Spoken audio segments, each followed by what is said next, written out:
Circular motion. तो इस question में बोल रहा है कि a particle is moving in circular path और उस पर सेंट्रीपिटल फोर्स कुछ ऐसा लग रहा है -a/b², a/r², a/r² उस पर फोर्स लग रहा है। तो इसकी टोटल एनर्जी बतानी है और potential energy at infinity 0 consider करना है। पोटेंशियल एनर्जी टोटल मतलब काइनेटिक प्लस पोटेंशियल दोनों बताना है।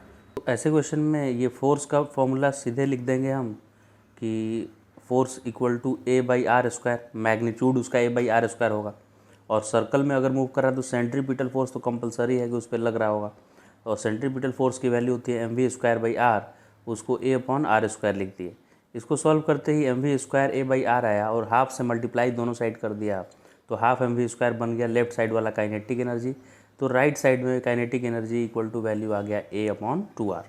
अब इस क्वेश्चन में पोटेंशियल एनर्जी के बारे में भी कुछ इन्फॉर्मेशन है। तो पोटेंशियल एनर्जी फाइंड करने के लिए हम लोग फोर्स जो दिया हुआ है -a/r², फोर्स का वैल्यू होता है -du/dr। तो -du/dr को a/r² लिखे, माइनस से माइनस कैंसिल हो गया, तो du इक्वल टू dr इधर मैंने मल्टीप्लाई कर दिया। और क्वेश्चन में ऐसा गिवन है कि जब r की वैल्यू इन्फिनिटी है उसमें पोटेंशियल एनर्जी 0 है।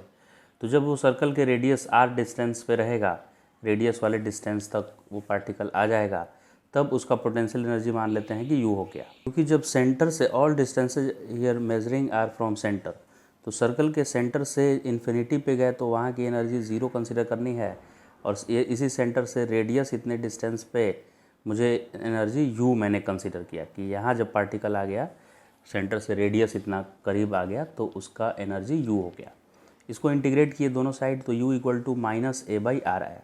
काइनेटिक एनर्जी आया था a/2r, पोटेंशियल एनर्जी आया -a/r, तो टोटल एनर्जी दोनों का सम, तो टोटल एनर्जी आ जाएगा a/2r -a/r which is equal to -a/2r। Answer हो गया total energy equal to -a/2r।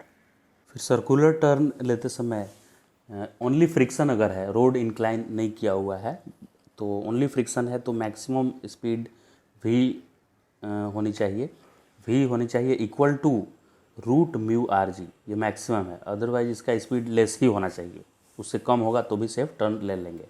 तो v मैक्स आपको याद हो गया √μrg होता है।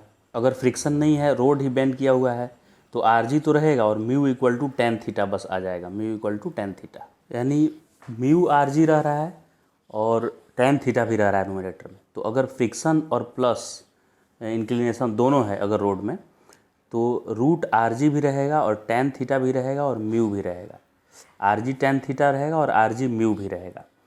और मिनिमम अगर स्पीड चाहिए तो rg tan थीटा भी रहेगा और μ यहाँ भी रहेगा, लेकिन माइनस में लगा कर है। क्योंकि ये मैक्सिमम स्पीड है तो मैक्सिमम स्पीड मतलब ज़्यादा स्पीड है तो यहाँ ऊपर प्लस रहेगा, याद करने का तरीका। और ये मिनिमम स्पीड की बात कर रहा है तो एक कम वैल्यू चाहिए तो ऊपर में माइनस रखेंगे, और इसकी वैल्यू कम रखनी है इसलिए इसके डिनोमिनेटर में ज़्यादा वैल्यू रखे हैं, 1 + μ tan थीटा, और यहाँ 1 - μ tan थीटा रखा हुआ है। नेक्स्ट क्वेश्चन है, if a mass is release when string is horizontal, यहाँ से मास को रिलीज किए तो जब थीटा एंगल यहाँ पे बनाएगा उस वक्त इस पर टोटल कितना एक्सेलरेशन काम कर रहा है ये बताना है। तो जब यहाँ से ये यहाँ आएगा, एनर्जी कंजर्वेशन आप यूज कर दीजिए, initial kinetic energy plus initial potential energy, इसी को ग्राउंड लेवल ले रहे हैं तो दोनों 0 है। और फाइनली जब यहाँ पे आया तो ये थीटा एंगल नीचे आ गया है, तो यहाँ पे काइनेटिक एनर्जी भी कुछ गेन करेगा और पोटेंशियल एनर्जी माइनस में हो जाएगा। तो अगर स्ट्रिंग का लेंथ l है तो ये कितना नीचे आएगा, ये एंगल थीटा है तो ये एंगल भी थीटा होगा। तो अगर ये लेंथ l है तो ये l cos थीटा होगा और ये होगा l sin थीटा, तो l sin थीटा नीचे आ गया है तो potential energy -mg l sin theta कम हो जाएगा। तो यहाँ पे -mg l sin थीटा लिखा हुआ है। तो इससे इस पॉइंट की वेलोसिटी मिल जाएगी। जैसे ही वेलोसिटी मिला तो सेंट्रीपिटल एक्सेलरेशन का वैल्यू होता है v²/r, तो जो भी v आएगा यहाँ से उतना (²/r) कर देंगे। देखिए v² की वैल्यू ये आई और इसे r मतलब इसके लेंथ से डिवाइड कर देंगे, तो सेंट्रीपिटल एक्सेलरेशन मिल गया। टेंजेंशियल एक्सेलरेशन इधर होगा, टेंजेंशियल फोर्स जितना भी लग रहा होगा उतना अपन मास, तो नीचे की तरफ mg लगा और इधर की तरफ लगा mg cos थीटा और इधर mg sin थीटा, तो mg cos थीटा ही उसको टेंजेंट के अलोंग मूव कराने में हेल्प कर रहा है। तो mg cos थीटा ही टेंजेंशियल फोर्स है और उसमें m से डिवाइड अगर कर दे तो g cos theta tangential acceleration है, m अगर हट गया तो टेंजेंशियल एक्सेलरेशन आ गया g cos थीटा और सेंट्रीपिटल एक्सेलरेशन आया 2g sin थीटा।